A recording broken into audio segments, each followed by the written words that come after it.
I'd like to give a shout out to our newest sponsor, Fog King Sanitizing and Disinfecting. Do you have a positive COVID-19 case at your workplace or residence? Need some cleaners to come in and blast the shit out of their area? These are the guys to do it. So go to fogkings.ca and get yourself a quote, reach out, and they'll be back to you in no time. I'd like to take this opportunity to thank my sponsor, Rykor Countertops. They deal in custom countertops in quartz, corian, magonite, laminate, and butcher block. They also have custom kitchen cabinetry, closets, laundry rooms, and millwork. They're family owned and operated for 18 years, knowledgeable and highly experienced staff, and friendly customer service. Head on over to 1069 Clark Road. Check out their showroom today.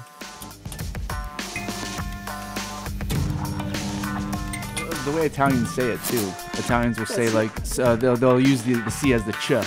Yeah. So they say speciale. Speciale. Yeah. If someone really wants to get Italian with me, they'll say, "Oh, speciale, what's up?" And I'm just like, "Okay, he really wants to go.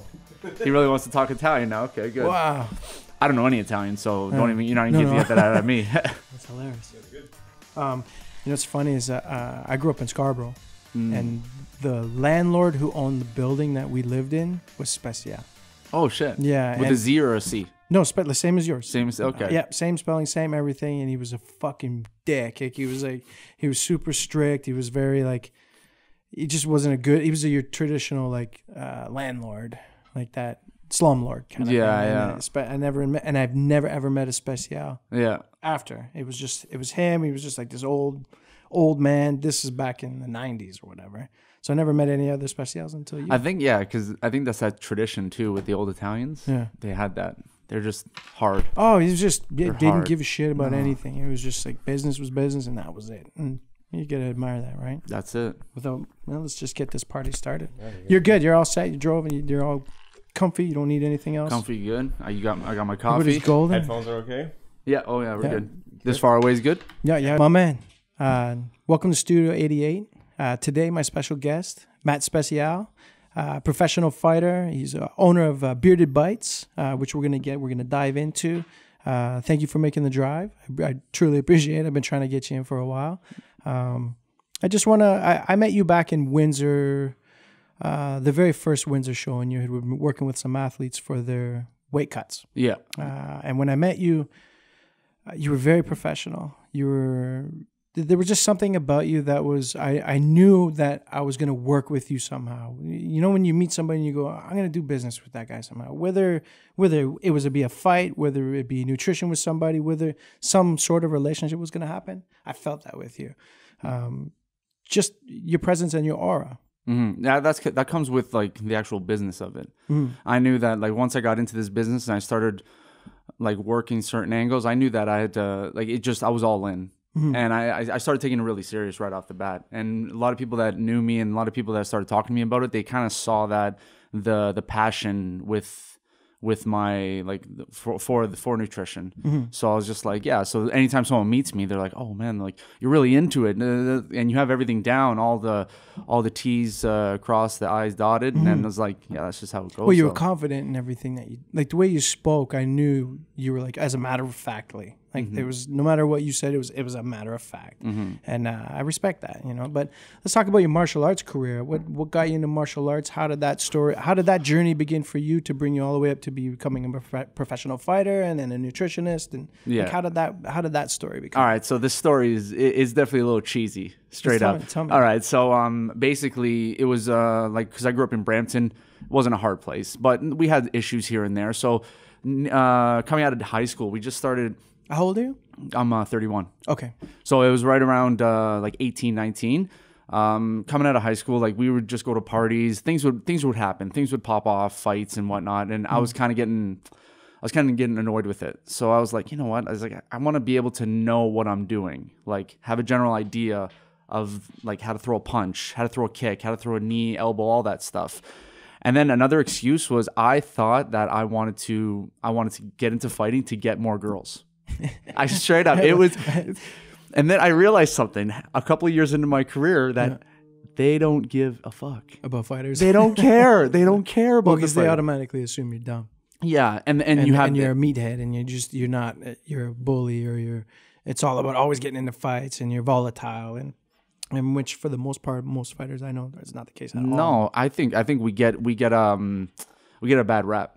But then once people get to know us, they go, "Yeah, you're nothing like what a fighter should be, or what I thought it was." And I was like, "Yeah," because like it's like we kind of get everything out in the gym. Like we're more humbled because, man, like going to the gym every day and get your ass kicked, whether it's jiu-jitsu, whether it's kickboxing, whether it's wrestling, yeah, that's gonna humble you. You're gonna walk out of there and be like, "I'm fucking terrible. Yeah, like I'm shit, man." Like, and then like that kind of humbles you like throughout your career. For sure. So that's how it started. So then I walked in. I got my brother brought me a coupon to this spot, Ultimate Martial Arts in Brampton. Okay. He goes, "Hey man, check it out." It's like, okay, cool.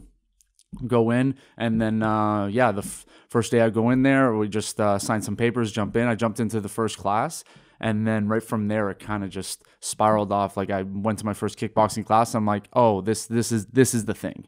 Like this is what I've been looking for. Like all through life, I played baseballs from 4 to like 18, and then all through high school, I played football, and then typical. But and then finally after footballs, I needed something, jump into that, and I'm like, you were always an athlete, basically.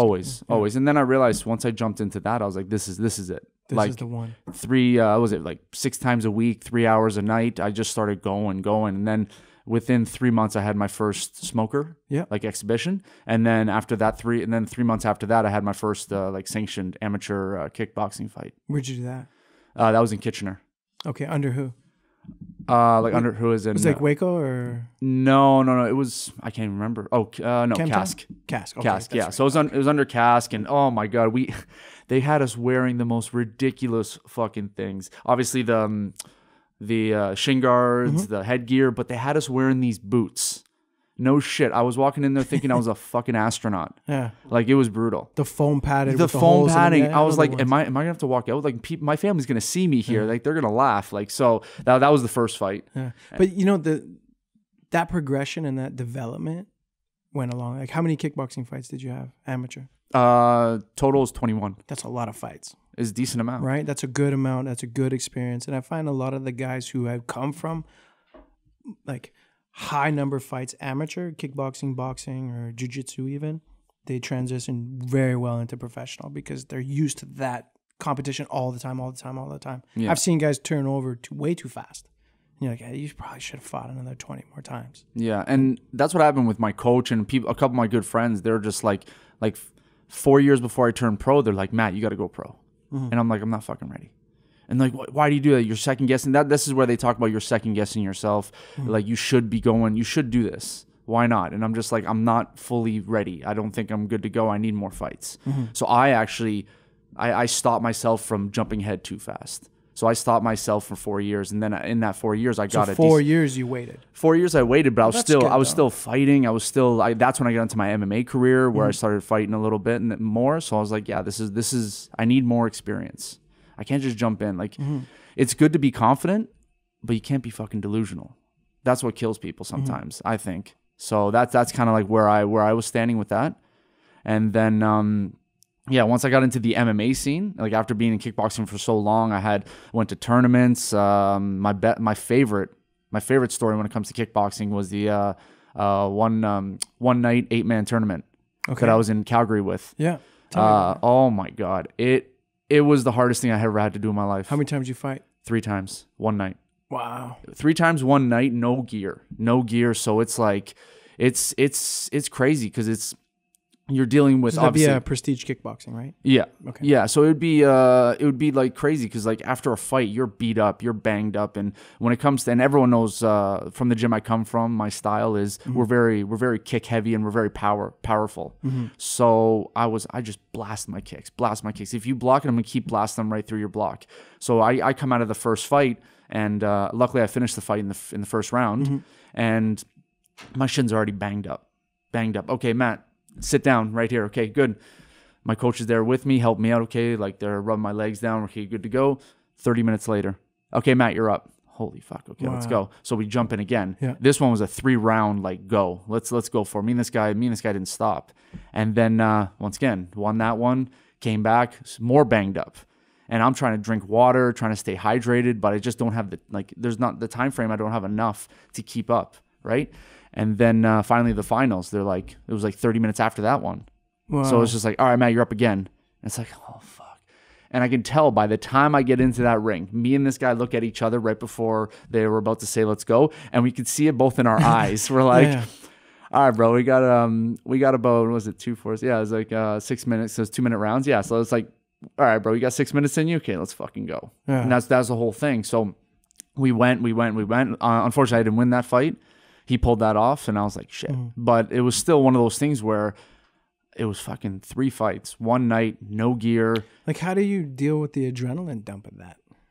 I didn't know how. Like, especially as an amateur. Like, you go, first fight, the adrenaline dump, then you're done the fight. You go sit down, you're like cooling off, and then you got to go back on again and then hype yourself back up again. Like, I never experienced that before. And my my one coach that was with me, Troy, he's a tournament like champion. He's been in like, I think he's done like 7. He's done 7 tournaments where he's Clark? like one. Troy Clark? No, Troy Sheridan. Okay. He's fought in Glory. He fought the Road to Glory too. Okay. He did all that. That's cool. And he was trying to tell me, he's like, yeah, man, there's gonna be adrenaline dump. And he was there. I'll help you through it. But there's no talking through it. Like, you can't train for that. We tried to train for that, where we would go like 3 hard rounds and then chill for 10 minutes and then go again. It just wasn't the same. It's just because it's the hype, man. We know the hype after a fight. Like, my first fight, I finished the guy with low kicks to his back leg. Not a lot of people have seen that. And I was able to pull that off for the first time. And I wanted to enjoy that, but I couldn't. So I go back to the back, sit back on the chair and go, oh, I can't even enjoy the fucking win because I got another one coming up. And then I had a war with that guy. I can't even enjoy that one because I got another fight against one of the top Canadian kickboxers out there. So I was just like, shit. I was like, and then like finally then that fight came and then I ended up losing that fight. So in your head, mentally, you're like, okay, so you lost the last fight. The other 2 don't matter. Most people are going to be like, oh, that was great, man. You did great. You won 2 of the 3. You won 2 of the 3, man. And they always say, not a lot of people can do what you do. And I'm like, yeah, it doesn't fucking matter. Well, I should have went 3 for 3. Yeah, I didn't go 3 for 3. You're highly competitive? Yeah. I don't like losing, man. Nobody does. I know. Like, if I get into I'll start getting strategic even when I play ping pong with my brother. We'll start playing ping pong, and he's like, yeah, this is what you got to do. And I'm like, yeah, okay, here we go. And we start playing, and he starts beating me. I'm like, fuck this guy. I'm like, let's go again. Like, I just... You said brother. You got a lot of siblings? Yeah, I got 2 siblings. I got older brother, younger sister. Do they compete? No. I taught my brother. I was actually my brother's teacher for a couple of years. My brother's actually around 220, 6'1", so he obviously got the height in the family. Fuck him. But then I taught him for a bit. He's just a powerful dude. Like, just power. And then I always laugh about this with my sister. I taught her a little bit because I want her to, as a female, I want her to know a little bit of martial arts and how to throw hands. Absolutely. Chick's got bricks for hands. Yeah. I was sitting there. I was like, hey man, like, you hit hard, eh? And she's like, do I? And I'm like, I can feel it in the pads, and I'm not just boosting you. You can hit hard. Yeah. Obviously, there's little things I can help you out with, but like, yeah, like it's funny how, like, I guess our family, we're like Southern Italian. That's where we're from. So like we just got like more of like we have like a fighting background the way we are, I think, and just like as grown up too. Your family's totally cool with the things that you do, being a professional fighter and all that stuff. They love it now. Yeah, they love it now because they like, it's kind of like they boast about it, right? It's like they see people at family gatherings. Oh, how's your son? Is Matt still doing that? Oh, is he still fighting? And then now, obviously, with social media, they love talking about it with other people. They're like, oh yeah, we love seeing him on Instagram doing this, doing that. But before, no, they thought it was stupid. They're just like, what are you, crazy? What are you, crazy? Just be careful. Yeah. Be careful. It's your head. You have to watch out. You're going to get hurt. Yeah, I know. Did you ever think you would become a professional fighter? What were your dreams, say, as a teenager? Did you think, hey, I'm going to end up in combat sport where I'm going to be punching and kicking people in the face for a living? Or did you want to be a lawyer? No. So I've always, my dad's going to hate me for this story, but you know what? I told him over the holidays, so it's okay. He's not going to be mad at this. So growing up when I was playing baseball, like I wanted to be a professional baseball player. So I kind of always wanted to be a professional athlete. Gotcha. And once again, we go, like we talked about before the podcast, with Italians and the way they operate and like how they think. So the Italians are the hardworking, hey, like put your head down and work hard. You're going to get a family. You're going to get a mortgage. You're going to get a house. You're going to get cars. That's the way it's going to be. So all through my life, I'm like sitting there. I'm like there was one instance where it was after a baseball game, and when I didn't do good in a baseball game, like I was a pussy, I would cry. I'd be like I was crying because I did bad. And then a couple of times, my dad's like, "What are you worried about?" And I'm sitting there. I'm 8 or 9 years old. I'm like, "Dad, I want to be a professional. Like I want to be in the major leagues. Like that's what I'm looking for, right? And then he goes to me, he goes, listen, all right, I'm gonna tell you this right now. I don't want to burst your bubble. I'm like, but it's not gonna happen. Okay, what's gonna happen is you're gonna go through this. This is great to do for like physical activity, but you're gonna go through life. You're gonna go to high school. You're gonna go into college, do what you got to do, and you're gonna get a job. And you're gonna work 40 hours a week. So he was putting that in my head. And I'm not faulting him for that, but it's just the way times were, and I get that. So right from there, I'm kind of like, that was in my head constantly. So I'm like, fuck. I'm like, am I being put behind the 8 ball? Like, well, how come how come all these other guys can be major league players? Why can't I be a professional athlete? So it was always a professional athlete I wanted to go towards, because I love that idea of like being out of the ordinary. I never wanted to do the 9 to 5. That's not fun. I wanted to be a part of something where it's a story that I can tell to people and they're interested in talking to me, not just, hey, what do you do? I work at this office 9 to 5, selling computer equipment. Yeah, I sell toner to people that don't want to fucking talk to me. Yeah, that's basically what it was, and that was the job I had before I left it for fighting. But yeah, so I always wanted to be a professional at something. So when your dad burst your bubble, right? Did you rethink that? Like, did you have any inspiration to do something else? Like, well, luckily, he said it to me the first time he said it to me was 8 years old. So luckily, your memory's probably pretty flaky. So that kind of just went over my head. But once again, it gets put into your psyche, right? It's already there. Where now when you go out to those games and you start playing over the years, every time something bad happens, you're like, it doesn't matter, because I'm not going to be a professional anyway. So who cares? But if it was something else. But if I had a different mindset, I'd go, if I screwed up, then I'd be like, oh, I gotta figure this out now. I gotta find someone who can teach me. Now that's the mentality how that switched over when I'm in MMA or fighting now. So if something doesn't work, if I go to a training session and I roll with somebody I don't like, that's better than me and I don't know, or if I strike with somebody that's like getting the better of me, I'm gonna dissect that. All right, I'm gonna go to somebody, or I'm gonna go to my coach going, hey man, we have a fucking problem. Why? Oh, this guy was doing this to me. He was getting this on me, or this guy was getting this strike on me. We got to figure this out. So we dissect the problem, and then we figure out how to like defeat it. And that's how I would have approached it if I went forward with like major league like baseball or like football if I really wanted to. Where'd you learn that skill set? I learned that primarily when I started fighting, because I realized even though you have a team, it's on you. It doesn't matter. Like, you got to work hard for what you want to accomplish, and you got to figure this shit out. So, because you can, a lot of people just say just show up and that's good enough. I'm like, no, it's not. I was like, you got to show up. You got to be attentive. You got to be involved mentally. And then if things don't go right, you got to like I said, you got to dissect this shit. You got to figure it out. And when you figure it out, that's the goal right there. That's the success, is when you figure out the problem that you were having. And then now that problem is becoming a strength. And I started learning that in martial arts, because you learn a lot from yourself when you're in a fucking fight. When you're in a fight, man, and everything's like, it's real fight or flight. It's real fight or flight, man. It's one of the loneliest places you'll ever be, in one of the most crowded spaces ever. Like, there's so many people, but you're in this small little ring or cage, and you'll never feel as lonely as you will in that cage, because there's nobody else. Can help you. It's you and this guy.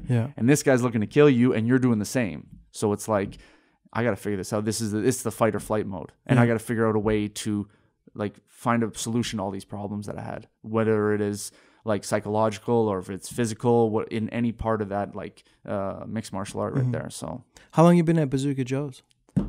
Basically I started off in it was our gym before Ultimate Martial Arts. Okay. And then our head coach, he just couldn't keep going on with it with the gym in Scarborough, so he shut it down. Okay. And then that was about 9 years of that, and then or 8 years, and then basically 4 years with Bazooka.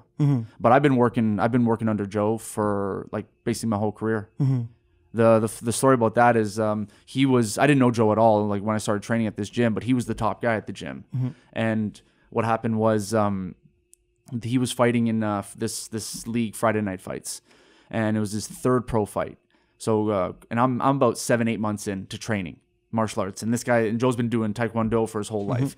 Our coach comes up to us and he goes, "Hey Matt, the guy he's fighting, He's got your build. He's got your build. He's got like your style. I think we need you to be the main training partner for Joe for this fight camp. I was like, oh, I'm in. I'll help the team. Let's do it. And he goes, he's an orthodox fighter. And I was like right-handed fighter. I was like, okay. And he goes, I'm like, Paul, I'm a southpaw. And he goes, yeah, you'll learn quick. Mm-hmm. And I'm like, oh, okay, is this how it's going? So basically for 8 weeks, 3 times a week sparring Joe, I got my ass kicked. Mm-hmm. Like I got fucked up. But like never knocked out. Joe was never that type of guy. He would always just like put on the pressure, do what he's got to do. But like it was tough. I'm mesmerized watching him do bag work. Yeah, like just it's incredible. Yeah, and just like seeing him and then like training with him is even more intense. I can imagine. Like I've never seen him knock anybody out. Mm-hmm. But what he does is like he'll drop you with body shots. He'll finish you with low kicks. Mm-hmm. He'll literally bring you out to deep waters and make you quit. Wow. And that's how he's trained this whole career, and you can see that in his fights. Mm-hmm. So basically, after that fight camp, I was like, "Shit, that was a motherfucker." And then he saw something, and he's like, "All right, man." And so he took me under his wing, 7 months in, and from there he was teaching me not only like kickboxing. He would do one-on-ones with me kickboxing, but he took me under for strength training. Mm-hmm. He got me in strength training, and then he basically started teaching me a little bit about nutrition, and then it just became like more of like a kind of like a life coach thing. I was watching him go up through his pro career, and he was teaching me the ins and outs, how you approach yourself when you go to a fight card. Like when you show up on fight week, what do you say? What do you do? Mm-hmm. You're on the clock. They're paying you for this. Like you got to be presentable. When you go out places, this is how you dress. This is how you like. It became like a life coach kind of thing. So it's having him there was huge. Now, do you work there full time? Is that your full time job? No. So basically, my full time job is nutrition. Okay, so because for some strange reason, I thought you were like one of the coaches, like a head coach there. Oh well, I'm one of the coaches there. I help out, like I'll help out teaching classes, and I'll help out with the amateur team, and I'll go to the fight cards every time just to help them out. Like I'm one of the main coaches, but the main job is like strictly nutrition. Mm-hmm. Malcolm Gordon was praising you guys quite a bit. Yeah, he was saying, and when he was on the podcast, and he was like, it's just a whole different spectrum of striking and training, and it's just I think that's pretty cool. You're very fortunate to be able to have a great team that you do. Yeah. How did the nutrition stuff happen? And I'm going to tell you, I like the new logo, but I love the old one. Mm-hmm. Like that logo right there on the bottom with the big ass beard. Yeah.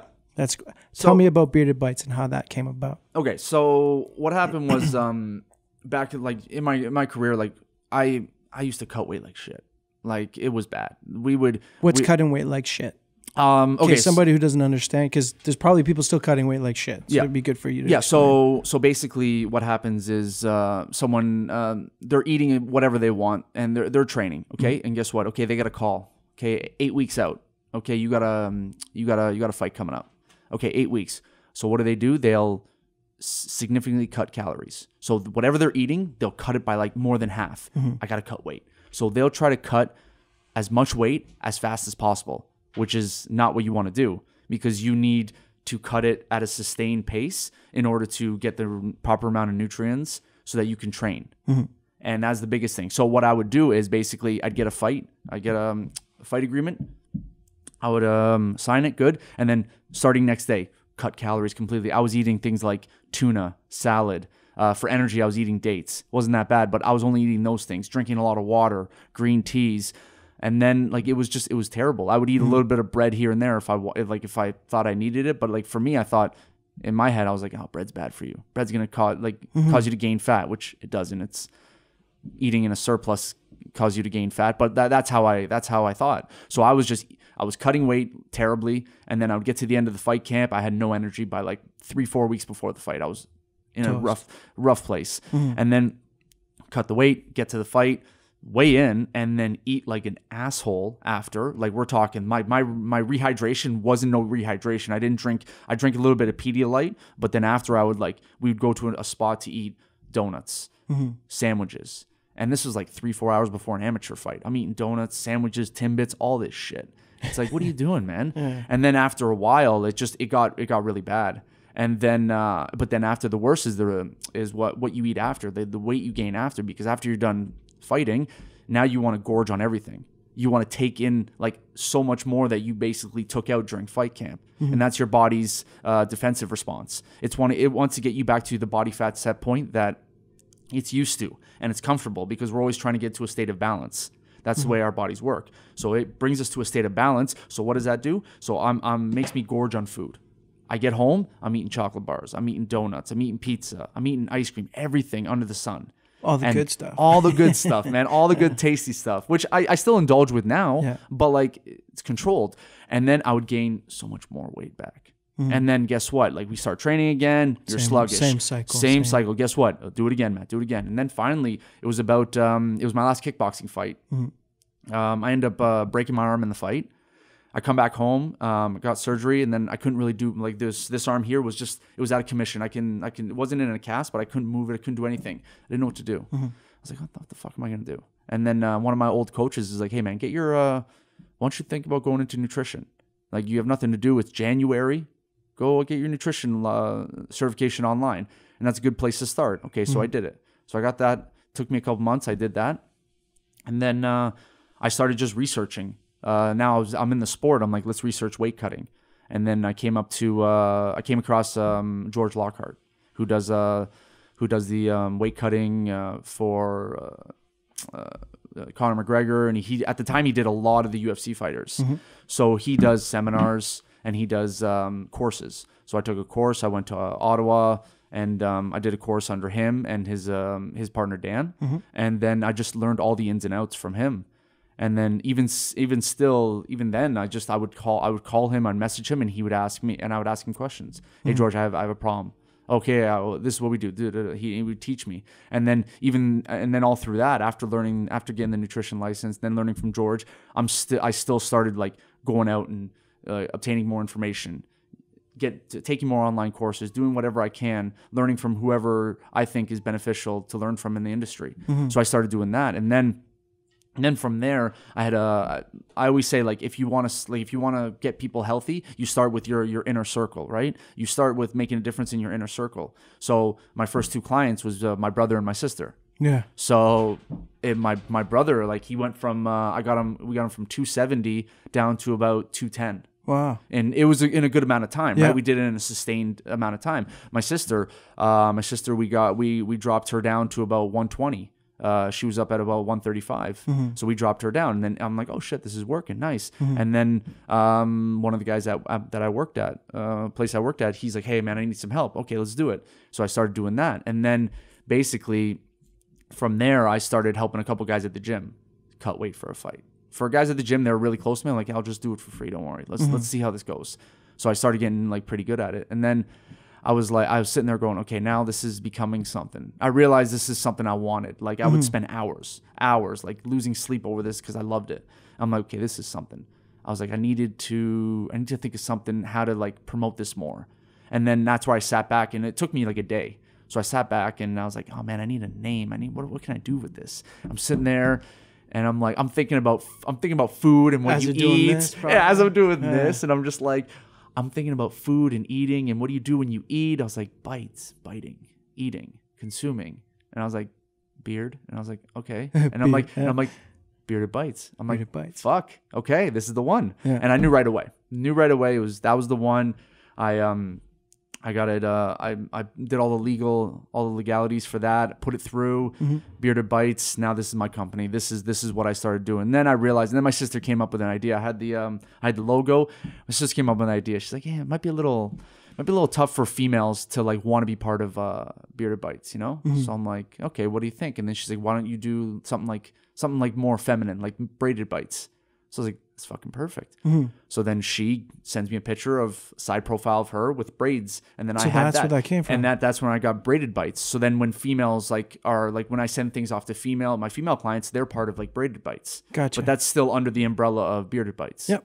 So yeah, so I got bearded bites and braided bites. Now as for the logo, okay, I've got mixed reviews. I know. Okay, so yeah, this is the new logo.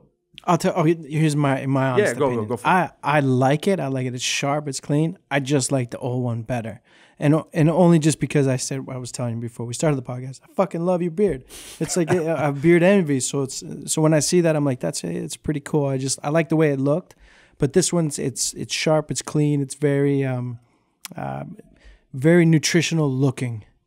Yeah. Like it'd be look like something you would see at like a GNC or like a Bearded Bites, like it. So tell me about the change. So okay. Why did you change it? So the reason why I changed it is we wanted to, like I said, like you love the old logo. A lot of the people that told me that they like the old logo is because they know me. They know me personally. So when they see the logo, they see me and they see the come up that I had with this whole thing. But to anybody else that doesn't know me, they'll look at the logo and be like, oh, that's great. Like, what the fuck? Who? Like, what is that? Oh, it's a guy in a beard. That's great. We've seen that. They've probably seen that a bunch of times on the internet just randomly because beards are obviously very popular now.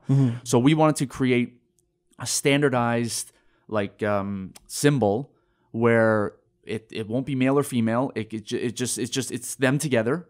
Right. And it's more like, and we want to make it more like a superhero like.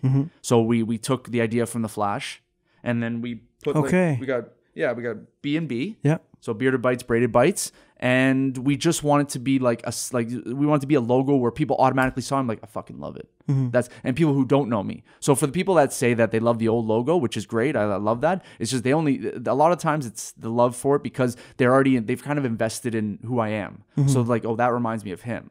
So, but for the new ones, they see this and it's like, oh, this is something new. Like I said, this will be something for like a brand. So it's branding. It's easily to put at a letterhead, as opposed to a big picture of a guy's face with a gigantic beard. It's a letterhead. You go bang, and you can do all your documents, and it looks super good. I get it. Yeah, I totally get it. Yeah. Who did we have, Dara? Who did we have on the podcast? Was saying they were working with you, and they were like, "Fuck, I didn't think I was going to be able to cut the weight. All I was doing was eating." Who was that? I don't know. Was that Scott? Maybe. So I can't remember. Maybe it was Scott. I think it was Scott. He goes, it was Scott. Because he goes, man, I didn't think I was gonna make the weight. I was a little bit heavy. And he just goes, no, you got to do it like this. Just trust me. Eat this, eat that. He goes, he had me eating sweets. He had me eating he goes, I didn't even, I was losing confidence. I was thinking I wasn't going to be able to make the weight. And he goes, then the next day I was like, boom, I was like right on point. And he's like, I didn't understand it. And he's like, okay, here, have this, drink this, eat that. Like you had it. I think it was Hudson. I think that sounds about right. That sounds familiar. Yeah, because he was describing the process with you. I don't know if you caught that episode or not. No. But we were talking about you on it, and he was like, man, he goes, I wasn't sure. He goes, because he had me this, eat that, eat this, eat this, eat that, eat. I was fucking nonstop eating. Usually you think you're cutting weight, you're eating less. He goes, but I was nonstop eating. I couldn't even keep up. And he goes, and then all of a sudden he goes, okay, take this out, take that out, tweak this, tweak that, do this, do this. And he goes, and the smoothest, cleanest weight cut I ever had. He goes, I felt healthy. I didn't feel drained. I felt like, and I thought that was really, really cool. Now, do you do nutrition only for athletes, or do you specialize in just the couch potato? He wants to lose a bit of weight. I do both. Yeah. I'm like. So how do you assess a guy? Maybe let's jump into that first. How would you assess someone? So let's say, for example, a guy comes to see you and he says, "Hey, Matt, 50, 60 pounds overweight. Former." I've been in shape before, but I want to make some changes. I want to, what steps you take apart from the generic, no more carbohydrates for you, because it doesn't sound like that's the way it goes with you. No. So how do you do that assessment, and how do you look at a person and say, okay, I'm going to get you to your weight loss goals? So basically, we start off. If they flat out just want to hire me, what I do is I end up sending off an assessment to be filled out electronically. I learn a little bit about them, like their age, their height, their weight. I get a food log of the 2 or 3 of their main days that all their food that they eat. So I get a general idea of what they consume, what their day is like, and then I get any health precautions I need to know about, any intolerances, lactose, gluten, all that, and then. What I do is I ask them some leading questions throughout, in the document, things like how many, what kind of job do you have, what are your stress levels like, how much sleep do you get during the day or during the night. Then I ask them preference, Like what are your food preferences? Like what are some vegetables that you like? What are fruits that you like? And then I ask them like the little boxes that you check off. Pick one out of these three. Like it would be like chicken, beef, or I don't know. Let's say turkey. Okay. And then they'll pick chicken. And then like the same goes for like the carbs portion. Same goes for the other portions. So then I kind of get an idea. And then so if they're picking chicken and rice, sweet potatoes, and they're picking like broccoli and cauliflower for the vegetables, what I do is now I put all that together into a meal plan that they'd like. And based on their foods, their schedule during the day, I base it around that. Mm-hmm. So how I try to put it to them, I say, okay, man, now I want to make this as seamless as possible. I don't want you to think this is a job. So I'm going, okay, so you like eating like 3 or 4 meals a day. Okay, I got you your 3 or 4 meals. Okay, you like your chicken, you like your rice, you like your broccoli, cauliflower. That's going to be in these meals. These are your snacks. This is what you're going to, essentially what you said you're going to enjoy. So it makes it more seamless. Mm-hmm. And then I give them off that meal plan. I say, this is the plan. Okay, I'm giving you this calorie level. All these macros are based on this. You have to measure it out. Explain macros to me. So you got carbs, proteins, fats. Gotcha. Yeah. So like obviously carbs for energy, fats fats are a source of energy, like low intensity, mm-hmm. everyday energy, and also for your hormones, and obviously proteins are your building blocks for your muscles. So you need all three of those mm-hmm. in a good amount. So that's what I would do. I'd put all that together. Based on their preference, based on their activity level. And they'll say, okay, this is the plan. This is what you're going to eat. You have to measure out each day. And you're going to have this every day, essentially. Mm-hmm. And then once you adhere to this for a certain amount of time, we can start mixing in options. Mm-hmm. I never like to, a lot of people are like, oh man, I can't eat the same thing every day. I'm like, if you want to make a change, it's like, bro, you want to lose 50 pounds. Okay, let me do what I do. So 50 pounds right now, I need you to eat this every day. Just eat the fucking chicken and broccoli. Eat the fucking chicken. But the good thing about it, I'm giving you the options. Yeah. I'm not going to give you like bland chicken and unseasoned broccoli. No, we're gonna put shit together. We're gonna put that in a goddamn stir fry with teriyaki sauce, sesame seeds, all that good stuff. Mm-hmm. Put it all together. It's gonna make it enjoyable. I'm not gonna give you that nonsense bland food. Boiled chicken and like that you see on like you see like people would always say, oh, I have to eat this again. It's like, we're not doing that. I refuse. That's why I created like a proper menu for these people based on what they want. Mm-hmm. And it's not gonna be a cookie cutter. It's gonna be what you want. So if you want ground beef and rice and avocado with Greek yogurt, we're going to put it together in a burrito bowl. We're going to give it to you every day. Mm-hmm. That's one of my favorite ones. That was a plug. Mm. Yeah, so, that sounds good. My mouth salivated when you said that. I'll send you guys the menu after that. Yeah. That menu option, people love. That's everyone's favorite. Yeah. So it's just one of those things where I want people to know that like it's enjoyable to do this. So then I give them, all it is the measurements. Mm-hmm. And one of the quotes I always say to people, I'm like, the dose makes the poison. That's what it is. Mm-hmm. You can eat healthy the whole time, but if you're over consuming, you're going to get fat. Mm-hmm. You're going to get bigger. I'm sorry.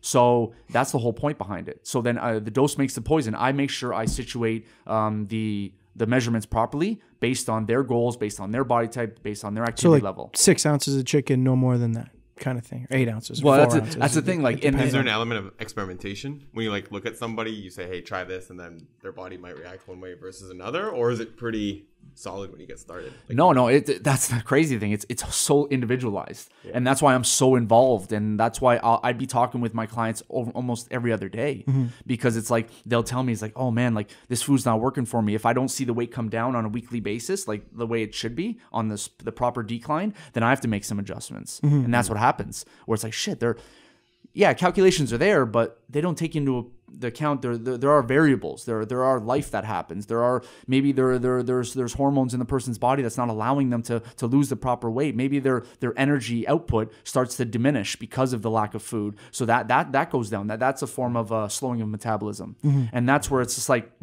shit, now I got to make adjustments. So I'll always make adjustments. Okay, yeah. And it'll never be like a cookie cutter. Hey man, guess what? You hired me for 3 months? Great. Okay, so this is your meal plan. Okay.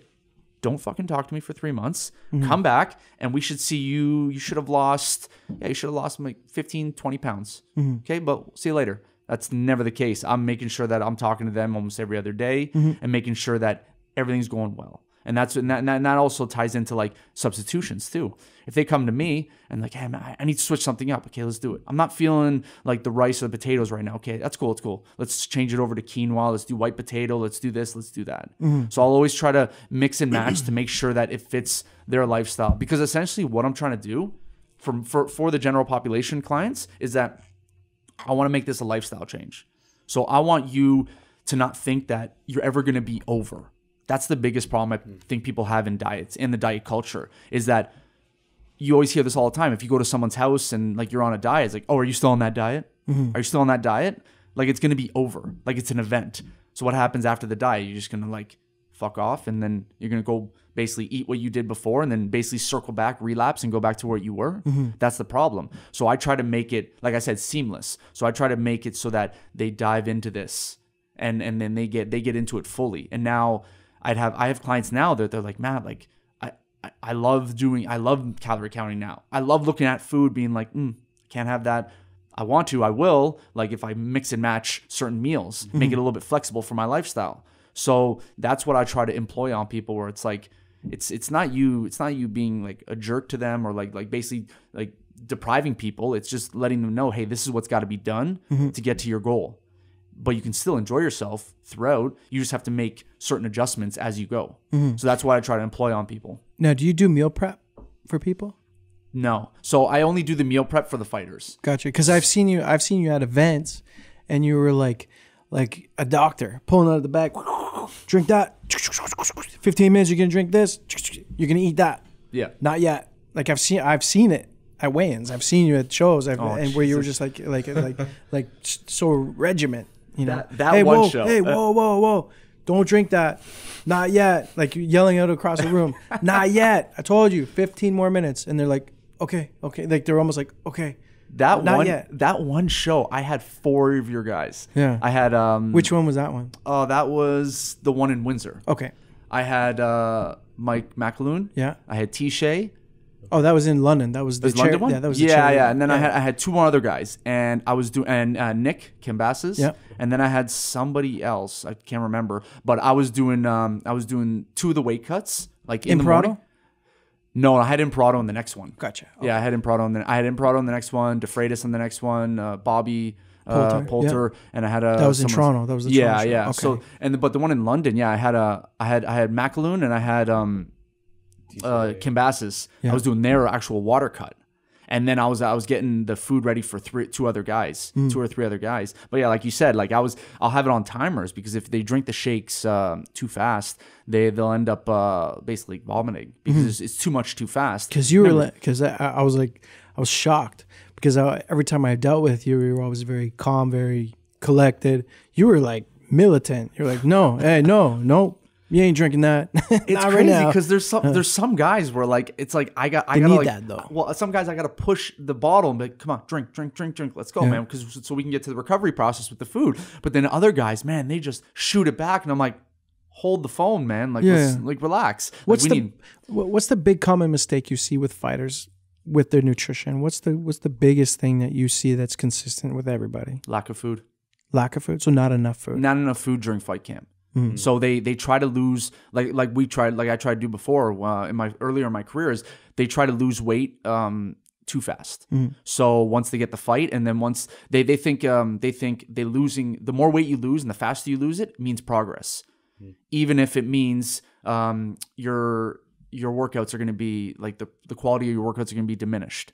So then they think, they see it on the scale. Oh, I look great. Oh, I look great, and the weight on the scale is great. But it's like, yeah, but you look like shit today.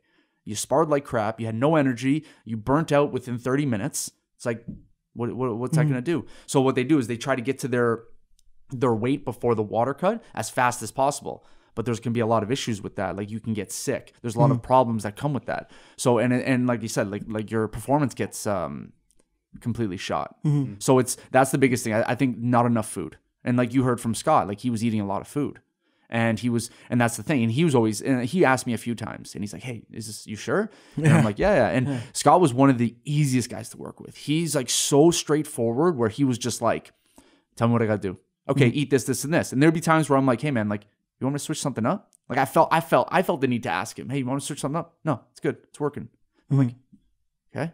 Cool. Cool. It's like, fuck, man. I was like, I want to switch up. I'm getting kind of bored with your meal plan. Like, I want to switch it up for you. Yeah. But yeah, he was just straight. It was easy. And it was actually one of the easiest cuts I've ever had with anybody. Yeah. And it was 4 years since he's made 155.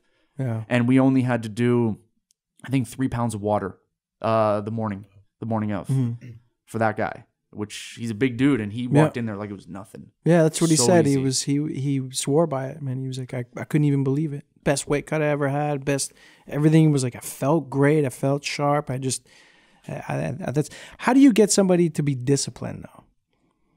In a sense of In a like sense a of, general population client, or like general population? Because for the most part, I mean, most of the fighters they're pretty disciplined. They're 100%. regimented on what they do. But you got a dude who's a couch potato, and he says to you, "Man, I need to lose weight. I know I got to do this," but they faltered. That's why I asked if you did meal plans, because I think you should.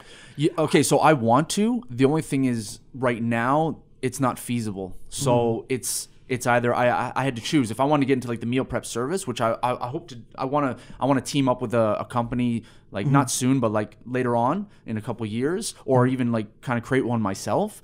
It's either that or fighting, because it's going to be time consuming. Yeah, I I had a buddy who had a meal prep service. Like there was. I can't remember the name of it. They're closed up now. He passed away. And he said that the chef, like you had to get the meals to them and everything had to be cooked and then stored at a certain time. Like there was a lot of moving parts to it. And he said it was very, very hard and the meals became expensive because you're paying for like premium meat, premium steak, premium chicken. But I can 100% see that logo on a plastic lid. Do you know what I mean? I can like when I see that logo, that's what I think. I go, fuck, you should get into meal planning, preps, and going, hey, all right, this week here's your meals for the week. You know, that's the plan later on. But like I said, right now, like if I were to do that, then other areas of my life are gonna take a back seat. Like part of my fighting is gonna take a back seat, and even my clients that I work with might even take a back seat because people are gonna want like meal plans and like meal prep service. But then other like my clients I'm working with now, like if I can't go over their progress, if I can't see how it's going, if I can't answer emails or I can't answer calls, like that's gonna be a problem, and then I'm gonna lose more business. So I definitely want to do that once I have like other areas already like accomplished. So that's the plan. So so the other areas that you have accomplished, what's the goal for you in the fight career? I gotta get a fight first. Like it's been a while, but like yeah, we're working our way up, man. Like we wanna try to get like the high, a little bit higher their leagues. Luckily we've had leagues like your guy, like PFC and BTC that gave us the Ontario fighters something. They gave us something to do, like something to work with. Because before it's like my amateur fight career was going over to Rochester. I mean it was good. It was good. You kind of get the experience. They're just few and far between. That's the problem. And the thing is, you'd go there. If you go there in the pro career, like you'll not that you want to get thrown like cans, but like if you go there in your pro career, they're banking for their guy. So like you're going to get put against the guy who's a savage, let's say, and you're like, damn, this is going to be a tough one. Okay, like I can't even get my feet wet right now. I got to jump in this the deep end. I can't even swim right now. So that's the whole thing. And then that's where you guys came in and it was great. So now I want to see where I can go with this and where like now the next level up.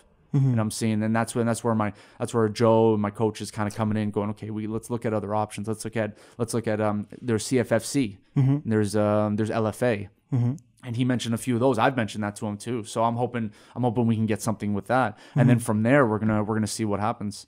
We're gonna see how I'm doing against these guys because I've watched those guys. I think they're good. They're good fights. Yeah, but I stack up against them. Amazing. Yeah. So I'd like to see more of you. 100%. I would really like to see. I mean, we're in a shitty time right now where there's a lull, but you know, you're still training, right? You're still doing all the things to keep yourself sharp, which most of the professionals are. They're doing it incognito, right? Which you have to. Yeah. I mean, you're taking your career serious and be ready. Always be ready. I think that's the biggest thing. The biggest thing that a lot of fighters are going to take out of this pandemic is that there's no such thing as an 8-week camp anymore, man. There's like a stay ready, stay by your phone, and guess what? You can get called for 2 weeks. Let's go. And like make sure your weight's on point, make sure that your training's on point, make sure your mind's right, and let's go. And I think that's the biggest thing that we're taking out of this pandemic. So. What have you taken out of the pandemic? man, it's that whole thing. One thing that I look at when it comes to like life, like rules and whatnot, it's like do the right thing even when no one's watching. So this is where you're gonna have to actually do the right thing when no one's fucking watching, because nobody is watching. You're by yourself, and you're gonna see. And what I've taken out of this is that it's doing the work even like behind closed doors, and then you're gonna see yourself propel months from now just from the work you've been doing now, and from today, and from yesterday, and from a month ago, and you're gonna see yourself. So I've taken that even more hardworking approach when it comes to business, when it comes to working out, like basically in like under wraps, and then move myself up, and like people will end up seeing that. So a lot of times, if that's what happens, if people don't do shit, and it's like you can see that with others. I see that with like nutrition. I see that with people's like bodies, and I see that with like people's minds. They start to kind of lose a little bit. It's like they haven't been like enhancing their minds throughout this whole thing. That's why that's why I brought it up, because the transition from the one logo to the other logo was something that was done over the pandemic. So I like to see the growth. I like to see people changing and going, okay, adjusting. We have to, Dar said it right. We have to think about a solution rather than focusing so much on the problem. And you can get sucked into those, poor me, fuck the world, everything sucks, fuck the government. It's easy to fall into that, but really it's counterproductive. You got to take the moment to count your blessings, be grateful, and then work on a different craft. Work on the things that you didn't have time to do before. Yeah, and so that's why when I saw the change, I was like, "Oh, that's good." It made me happy to see that you were adjusting. And yeah, no, and you know what? And without, I don't know, with the whole thing, it's like I get it. It is a tough time right now, but we got to understand that we're in a first world country. Like, look at all the sources. Look at everything that we have around us. We've got technology like at our fingertips. We've got food at our fingertips if we want it. We've got communication at our fingertips to whoever we want. Yeah, there's certain people that are taking it a little bit more serious, and they don't want to see anybody, or they're making sure that they watch out who they see and how close they get to people. But it's like we have everything that we need, really. It's like I think a lot of people just love to complain. So they're just like, true. Fuck this, man. This is bullshit. It is bullshit, though. And I fall into that a few times where I've lost track, where I was like, just upset. It's hard to, it's a hard pill to swallow sometimes, right? So it's easy to fall into the, man, damn, shit, fuck. Like, it's easy to do that. But now, like, it was him that actually put it in my head, because he gave me the call one day, and he's like, look, man, like, you can't be,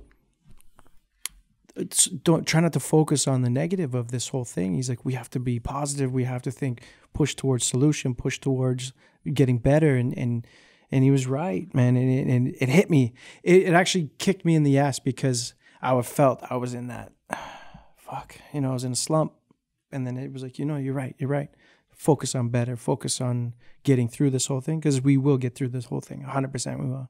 Well, I truly believe that. It's that whole thing that the lesson I taught myself during martial arts. It's like dissect the problem and figure out a way, like figure out a solution. Let's go and let's get that. Whether it's we have to have your certain bubble and you have to train with certain people, or like you want to get your business going a little bit more, you got to find out who can help you or what you can do for yourself to help it. So you find out all those little nuances that are going to uplift you, not just sit there and be like, oh, I can't do it, fuck it, I can't do it, we can't do it, businesses are shut down, no one could do anything, fuck it, let's say screw it. It's like, no, it's not how it goes, man. I'm sorry, it's the adaptability that kind of ties in. So if you can adapt, that's what's going to really show like what you're made of. Yeah, humans are very resilient. I think so. Yeah. With the Bearded Bites, how does somebody get a hold of you? They can get me, mostly it's like Instagram. I got Instagram, I got Facebook. Then I also have Twitter. It's a very sad Twitter, though. It's like barely any followers. I don't know. I don't spend enough time on Twitter. Yeah, I used to use it, and then I just couldn't keep up. I think Twitter is just there to like kick people off, and also if in my experience, I've always found it's best to contact businesses through Twitter. Like if you have an issue with a product, and like say if it's like an Under Armour product or a Nike product, I tweet out something. Oh man, I'm having this issue. I bought this like a couple weeks ago, and this is what happened. They'll message you back instantly. Really? So if you want to get a hold of businesses, you do it through Twitter, because they do not want to see that shit on their feed. Yeah. So they're just like, they'll instantly message back. I've had Under Armour, Nike, Adidas, they'd message back and be like, just DM us, please. That's it. Quick DM DM, I'd tell them the issue. Yeah. And like I've had them like send gift cards. I had them send like a new bottle to me. Like everyone's it's just gonna flood them now. Twitter's like, gonna blow up. Oh no, today. they're just gonna be like, oh shit. Well, man, my Under Armour fucking shoes are terrible. It's like, give me another pair. Like, yeah. So no, it's that's the Twitter. They can get me on Twitter, but mostly it's Instagram, Facebook. My website's on beardedbites.ca, so they can reach me off there, and they can see a lot of information on my website. Like I show them like transformations. I show them food. I show them the packages I offer, and basically a little bit about Tell me a bit about the packages. Okay, so the packages, just so that we know that we would just put it out there. Yeah, so the packages, I tried to play around with like certain packages where someone gets a little bit less attention, but I found that wasn't always good because I didn't get people that were like committed. They were half in, half out. So basically, the packages they're the main packages you get. Full daily meal plan, full daily meal plan based on your life, based on your preferences, based on your goals, and then you get there's daily weight check-ins, there's unlimited substitutions based on like your goals and how we're going to get there, and then basically access to me through calls, text, email, anything like of that sort, and then I give them different types of meal options. That's like the main focus for like the general population clients, and something like that will range in the ballpark between $300 to $400 a month. Okay. Yeah. Okay. So how long would somebody sign on with you for that package? That package usually someone until they reach their goal. I think it depends on like how serious they are. I've had people sign up for me for like 2 months. Wasn't for them. Okay, it's okay. I've had people sign up for like a year and a half, and they sign up and like, let's do it, let's get to it. So I've had, it ranges based on obviously based on your bank account, based on your goals, based on how serious you are. I've had people they are really serious, and like they'll go at it and they'll be like, this is my main goal, I want to get there. So that's like the main package that I offer. There are packages that recently came out with during the holidays where it's just meal options that I send to them. So like it's a little mini menu.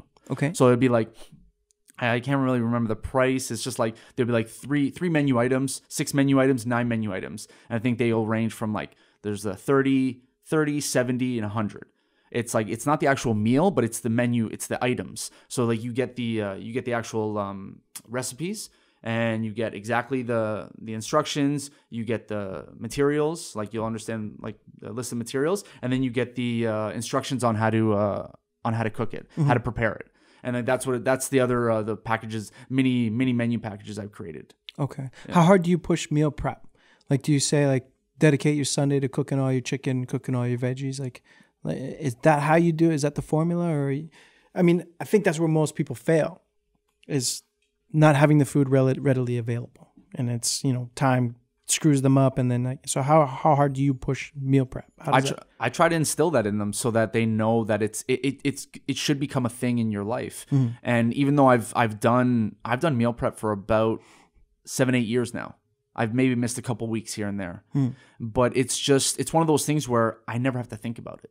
Sometimes I'll put out my clothes that I want to wear the next day because I don't want to fucking think about it. That gives me time to think about other things that I need to, like if I want to accomplish something more, then I have time to think about that, because then that's where people get forgetful. And what happens is it becomes like emotional distress for people during the day, where if they don't have something prepped, they don't know what they're going to eat. Oh, I don't know what I'm going to eat. Now it's easy. You go on your phone, you look on your phone, you're like, oh shit, like, oh, Uber Eats, I'm just going to do that. Fuck it. I haven't eaten all day. I haven't had anything prepped. So I try to tell them, okay, prep your lunches, have some snacks here and there. Like your fruits are easily packed. You can just have them off to the side. So your lunch is packed. If you need to, dinner's packed. But like always make 1 or 2 meals fresh each day. Take fucking 20 minutes. If you want to make your oatmeal, make that fresh, because obviously that's got to be fresh. Make your eggs fresh. If you want to, if you have a family, make your dinner fresh, and like make it with your family. Have your family eat what you want. Eat those burrito bowls. Eat those tacos that I'm giving you. Like have those with your family, kind of things. But I say like a majority of your meals each day should be prepped and put in the Tupperware. Have like a stack in your fridge. Like have it ready to go. I always have it all the time. Like it just, you open the fridge, it's right there. Okay, boom, boom, boom. And I grab all of them. I'm stacked. I'm ready to go. Even when I went out on my own, I left my job. to do nutrition full time, I still kept doing the meal prep. But it's like people are like, oh man, but you have all this time now. I'm like, no, I shouldn't have all this time. I shouldn't put that on me. I shouldn't wake up every day and be like, oh, I gotta make this food again. Oh, I gotta do this again. It's like, no, you make it, have it ready, just so it's easily accessible, so that you know that you can grab it, you have it with you during the day, and that's it. You don't have to reach for Uber Eats. You don't have to actually go to a spot and order food because you don't know what's in it. You don't know how many calories is in it, and it will just fuck up your progress.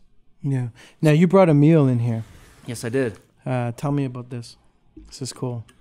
Oh, people are gonna rip me for this thing because I get so into like a certain type of food when I make it, and I flood my social media with it. So these are the waffles. Okay. One of my best purchases during the holidays was buying a waffle maker. Okay.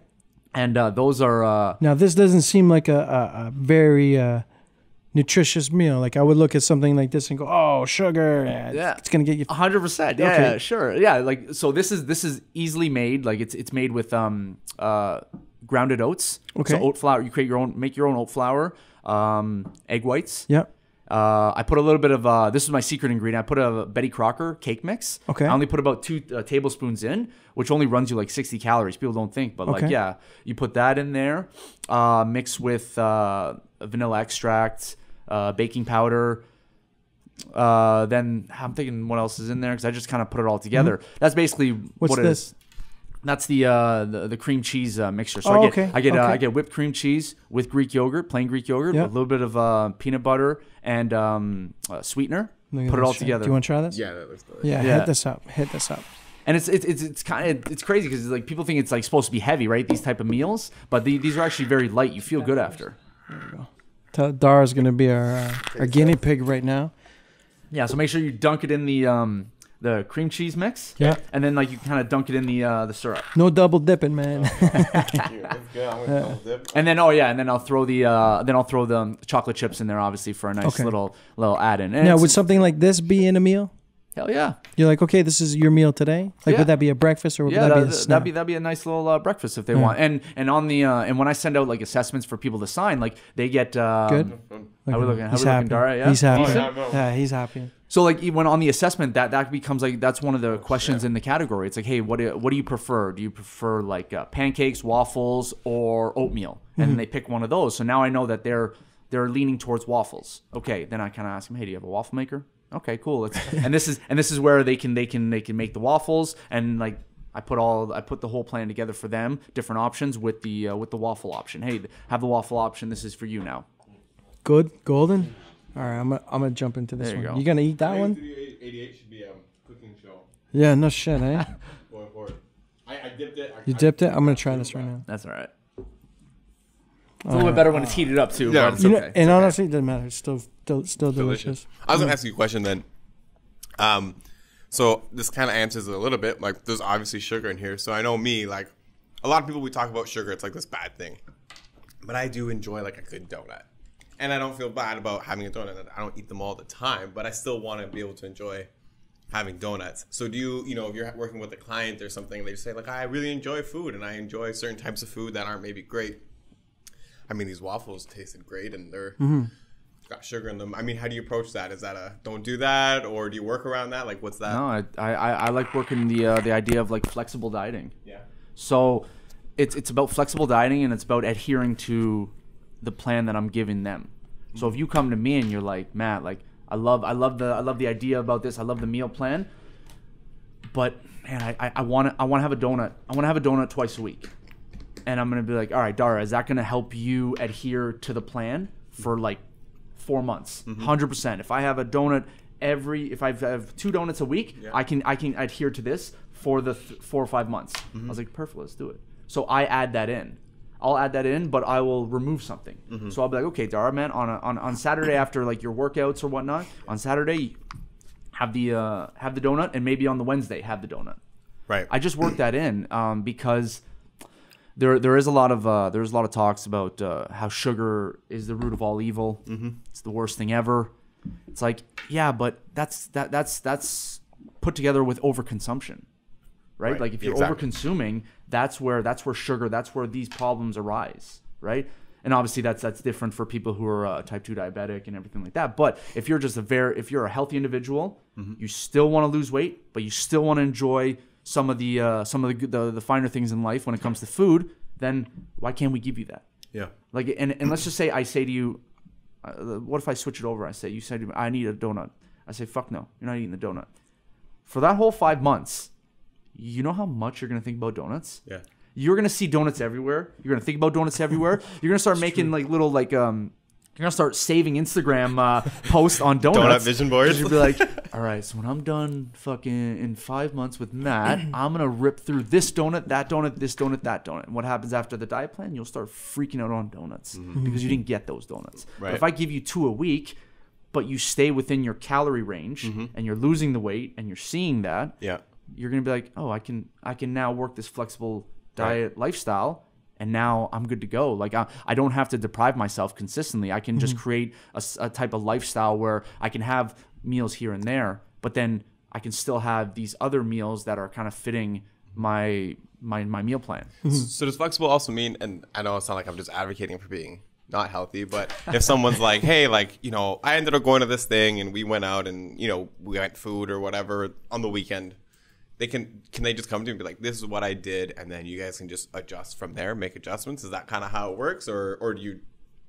same thing? Do you generally advise against that? Yeah, no. I advise by telling me beforehand, and that's where I kind of go and I tell people the general population, I'm like, you guys are human. You guys aren't like professional fighters, athletes that are like, they have to make a weight, that have to be like strict. But you have to live too. I know that. And people have families. So I'll tell people, it's like, tell me a couple days before. Yeah. If you guys are going to a restaurant, you're going to a Boston Pizza or Jack Astor's, let me know when you're going. Let me know what you're thinking about having, what you want to have. Oh, I want to have like a pizza. I want to have some pizza. I want to have a wing, 2 wings, 3 wings, whatever. Yeah. So I'll go online for them, and then I'll kind of look up and I'll be, okay, you can have maybe like, hey, let's half this pizza. You can have like maybe some wings too, a little bit of this, a little bit of that. And then I say, okay, but on that day, I need you to take out meals 1, 2, and snack number 2.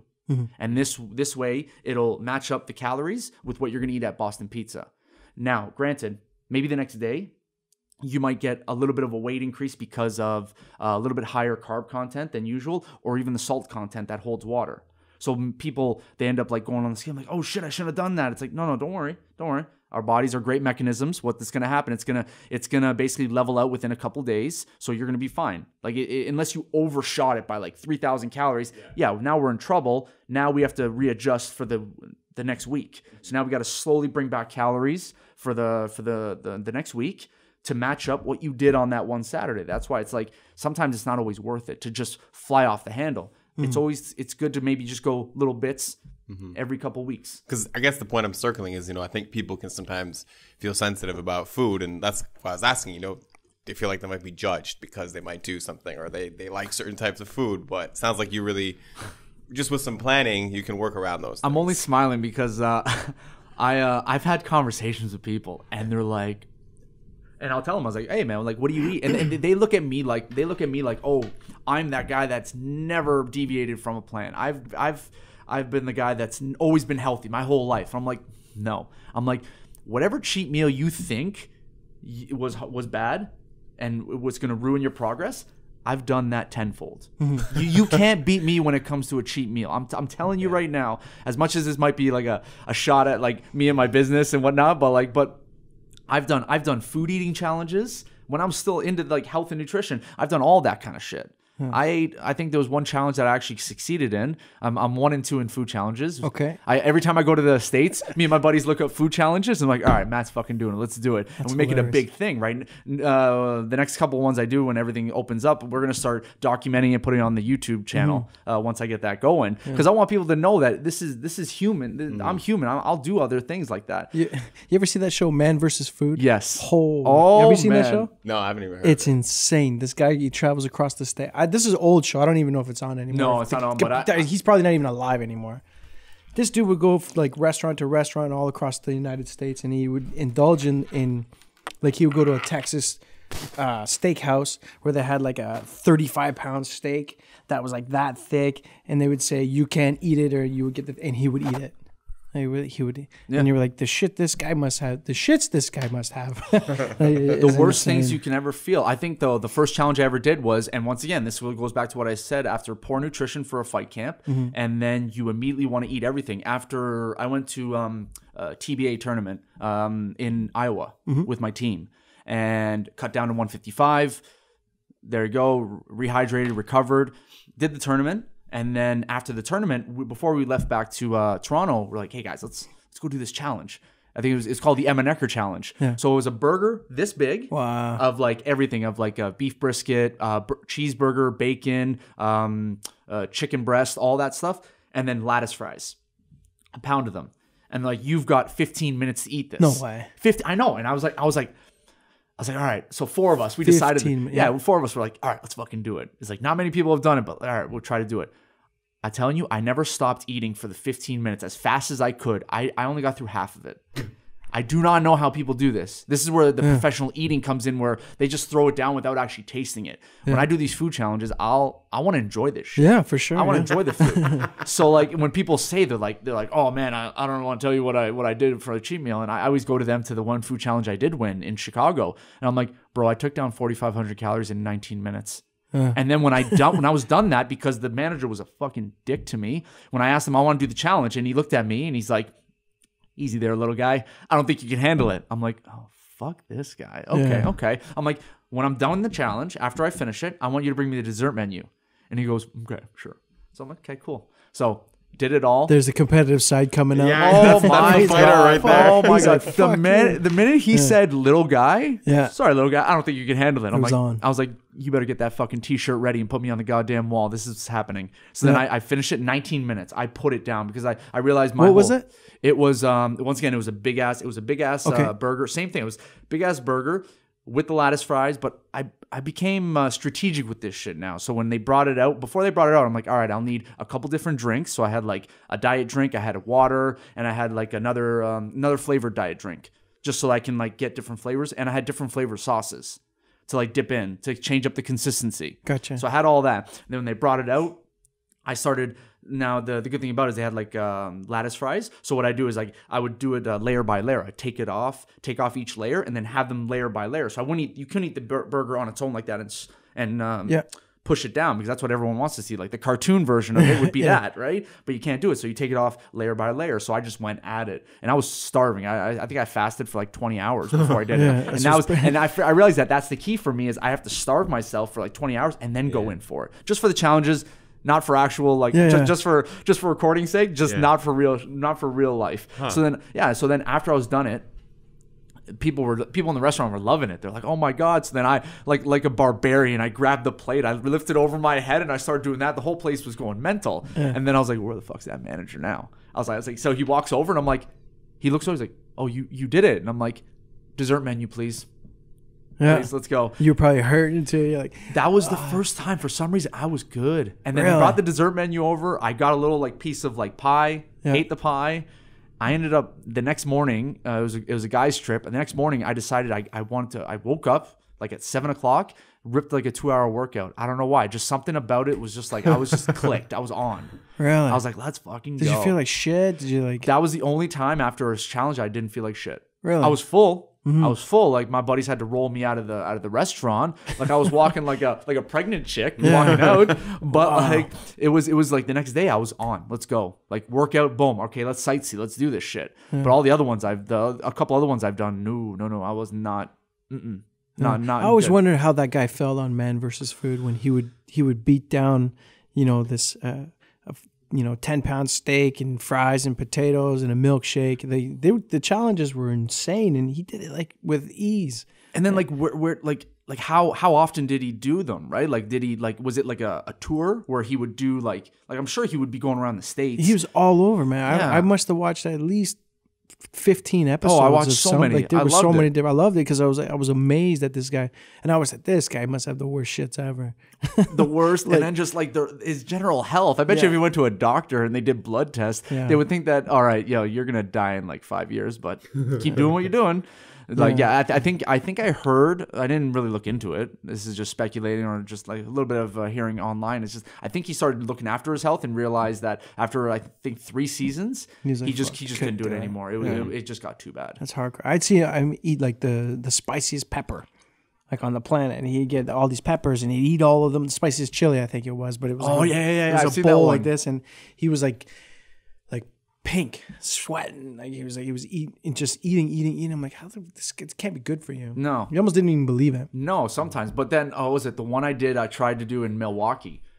Same thing. It was burgers, fries, and then the little catch was ghost pepper wings. Yeah. So before the food comes out, they bring out a sheet, and I'm like, "What's this?" And they're like, "This is this is a waiver." Yeah. Because we've had guys had instant ulcers, and we had to take them in an ambulance. Wow. So they tell us that, and me and my dumb buddy was just like, "You want to do it?" He's like, "Fuck yeah, let's do it." Okay, good. Boom. We sign it. We're good to go. They bring us out gloves to eat with, and I'm like, "Wait, why do we need the gloves?" Like, the ghost pepper wings, they do damage even to your skin if it's on there for too long. And I was like, okay, cool. I was like, listen, I have an idea for the strategy on the wings. So they come out. What I was going to do is I peel the meat off the wings and then basically use the bread from the burger and put them in the burger. So it's like, that's a good plan. The bread dilutes it a little bit. Yeah. But these fucking guys, they come in and the ghost pepper wings were all over the fries, along with the sauce all over the fries. Oh. And I was like, you motherfuckers. Wow. And the minute you start eating 1 or 2 fries, it's on. Like, you start sweating. Yeah. Sweating like crazy. And the worst thing about it is we're there for Road to Glory for one of my coaches that was fighting. Mm-hmm. Walking to the event, and me and my buddy walking to the event feeling like garbage. That's where I really felt terrible. My coach decides to play a fucking joke on me because he knew I went to go do this eating challenge like an asshole. He goes, Matt, did you bring your stuff with you? I was like, yeah, to like warm up like Troy and whatnot. He goes, yeah, okay, they just had someone fall out at like about 175. Yeah. We put your name in. Okay, you got to get ready. Like, put on your shorts. You're fighting in about an hour. How bad would that have been? I almost had a heart attack because I was so scared. I've never sweat so instantly from anxiety than that moment, because my coach already said like, you're in. I already told him you're in. You're there. Let's go. And I'm just like, and you're not going to turn that down if it was for real. I guess I couldn't, right? I had my main coach there. I had Troy there. I had Joe there, and they're all like, "You good to go, man?" And I'm sitting there going, "Someone get me out of this! Like, I'm about to run away, man! Like, fuck, dude, it was bad." Like, but then he's just like, "We're fucking with you, man. You're not fighting." I was like, "Good," because I was gonna cry just now, just to get out of this fight. Imagine puking up all of that right in the ring. No, I'd be all over YouTube for a good like week. Yeah, for good forever. What do you mean? Well, forever, but like it would be like it'd be going through. I saw YouTube. a chick throw up in a fight one time. Really? Yeah, it was an amateur MMA, and it was in Belleville. Mm-hmm. And we're out there, and it was an American chick, and she was beating the shit out of the girl. She was on top, and she was just boom, boom, boom, boom, hit after hit after hit after hit, and then she just stopped. She stopped, turned, and I was the judge for the fight, so I was like Kate's. I was watching right close by, and she turned and blah, she puked all over the canvas, and the ref looked at me, like he's like, "What do we do?" I'm like, cut the fight. The fight's done. She's not fighting anymore. Yeah. She just threw up. Isn't that a rule? Like once something happens. Yeah, like but that, it was amateur, so it was the first time it had ever happened. Like we have never seen. I've seen people throw up in between rounds. I've seen, you know what I mean. I've seen that, but never like in. She was winning the fight. She was on top, and she literally she stopped punching, turned around, and blew chunks all over the canvas. I think that one of the issues, and I'll circle this back to the fighters, is like one of the issues with that is after a weigh-in, when people decide to eat everything that's humanly possible, like even if they have 24 hours till fight time, usually that's how it is, they'll eat so much food, all the bad foods. And then when they get into the fight, they're bloated, they're gassy, because for weeks and weeks and weeks they were regimented on certain foods, and then they just start putting all this different food, all this different crap, all this different foods that you shouldn't have been putting in for the fight, in your body, and now your bodies have a hard time processing it because it's been put to a certain degree during the fight camp, and now during the fight the day before the fight, now you're eating everything, and now it's like your body's just going, I don't know what the fuck you're doing, no, and then basically you walk into the fight like bloated, you're uncomfortable, you could be swollen up a bit depending on how much you did eat. And it's just like, yeah, you fucked that one up, man. Yeah. And I tell the guys, I'm just like, what's one more day? Just one more day. Give me one more day. Yep. And then I swear to God, we'll go donut for donut. Like after the fight, I swear to God, I'll do this with you. Like I've done that. I've said to people before, I'm like, I'll do that. I don't care. Yeah. But just one more. You will thank me later. It's 15 minutes. Yeah. Because if you go off and you eat whatever you want to be an asshole, you want to eat whatever you want and feel like garbage during the fight, that's you. And then after the fight, guess what? You're gonna regret that forever. You're gonna remember that until your next fight, and that's gonna be in your mind. And all you had to do was wait 24 hours. Well, really, your discipline should go right till the fight is done, Should. anyways, right? You would think. But a lot of times, most people's fights are their weight cuts. Is the weight cut. Is the weight cut. What kind of food do you suggest to a fighter prior to their fight? Let's say an event starts at 5 p.m. You know you're not fighting till, say, 8 p.m.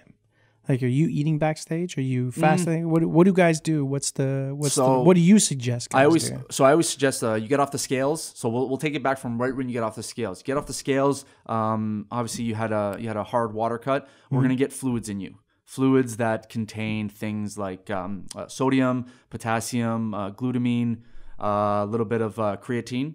Do you mix that concoction? Yeah. Okay. Most of the time I'll mix it up, and luckily I send it off with the fighter. Like with Scott, I was able to send off the rehydration shakes with him, and I just found out that he can take on the carry-on food. So I let him take on the fight week food.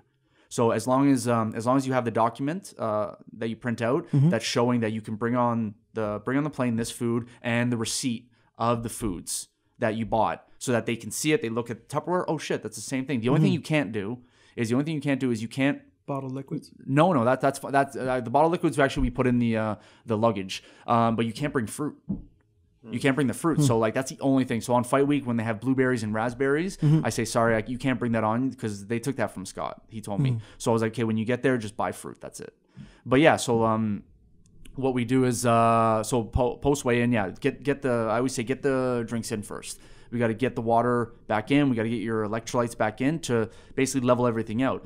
Once that's done, all I want them to do in like, I don't know, probably every three hours, let's consume more simple carbohydrates like white breads, white rices, like your white cereals, just things that metabolize fast. Like not like you don't want like brown rice, you don't want sweet potato, nothing like that. You want things that are just insulin spiking stuff. Yeah, you want that. You want the quick digesting. And like rice cakes, like Cheerios, dried fruit to absorb some of the water. So I get them to eat every couple hours. And they're eating things like that. They're eating, and it's basically the foods that they've eaten throughout fight camp because they're used to it.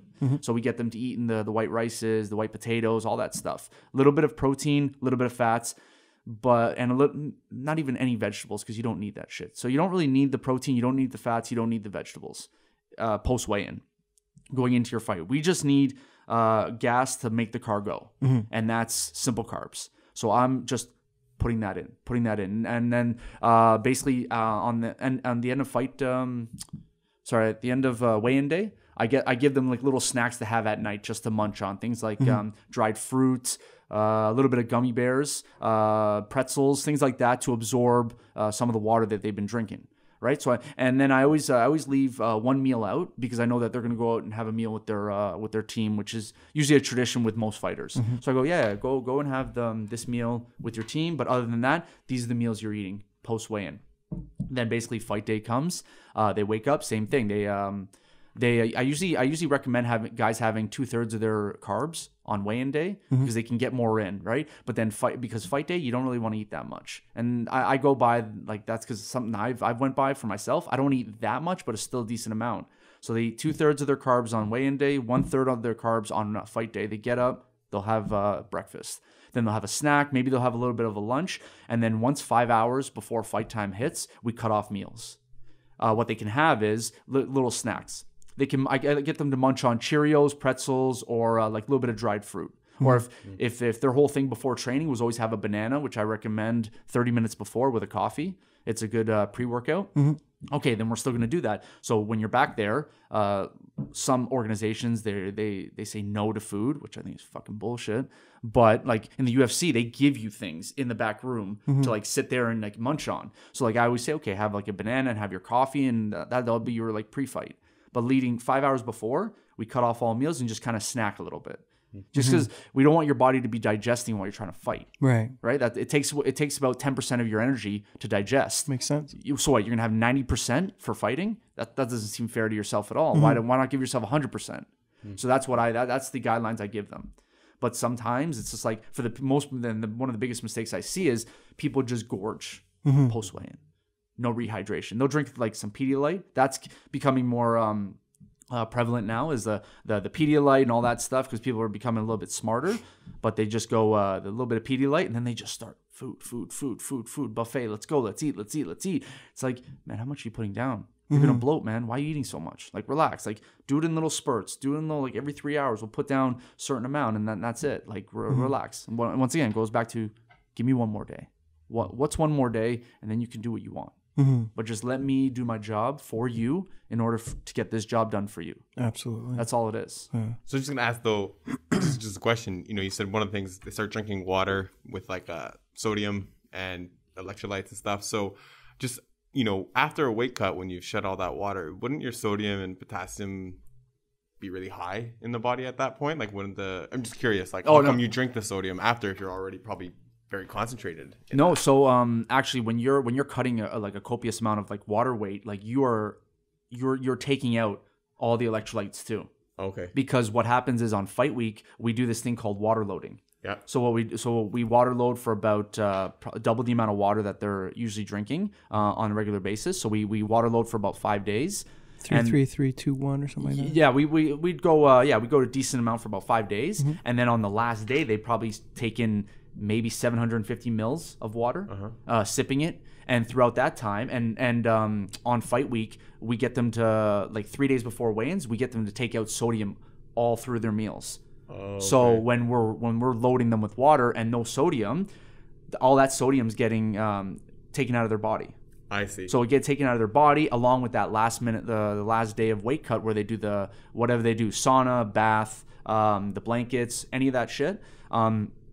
All that's coming out as well. Right. So now they have no salt in their body. So then you need to replenish it so they can hold the water. That's why they put sodium in Gatorade. Oh, yeah, okay. Exactly. And it was one of the most genius things that was created. I think it was Florida University created that. The Gators. Gators, yeah. So like they created that, and like that's what you do. We have to put a certain amount of sodium back in those shakes in order to like level their body out, so that they can, obviously you need sodium for like muscle contraction, you need it for electrolyte balance, this is the stuff that you need in order to successfully fight. I see. Yeah.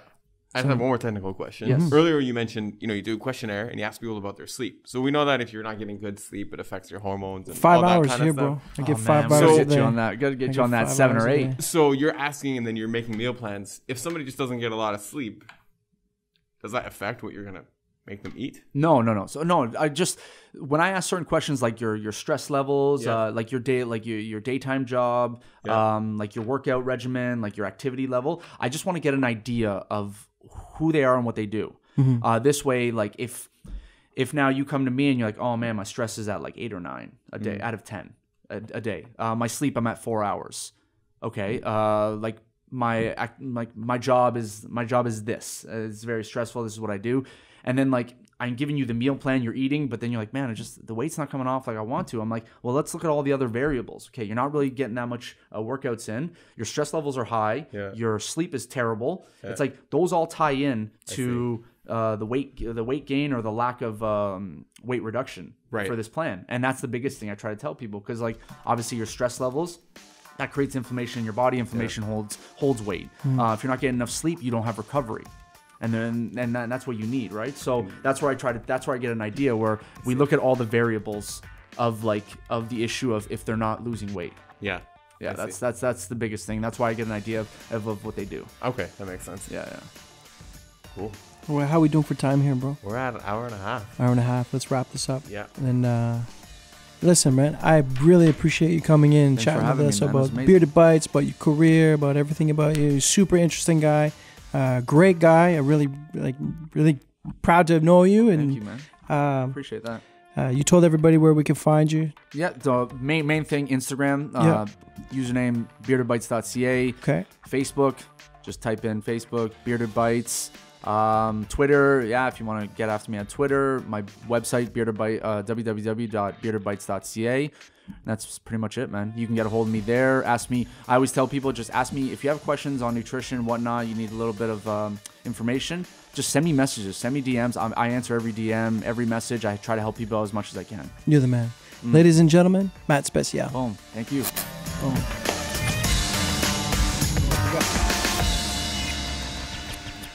Want to give a shout out to Devolution Productions. Devolution Productions is the production company I use to produce my podcast and to do a lot of my fight-related stuff. The absolute best production company I've had the opportunity to work with. And if you're looking to get any work done or any kind of videos or anything professional, Devolution Productions is the company to contact. To get a hold of them, just inbox me, shoot me a message, text me, call me, Facebook, Instagram, anywhere, any of those handles, and I'll connect you in a heartbeat. Devolution Productions is, bar none, the best production company in Canada.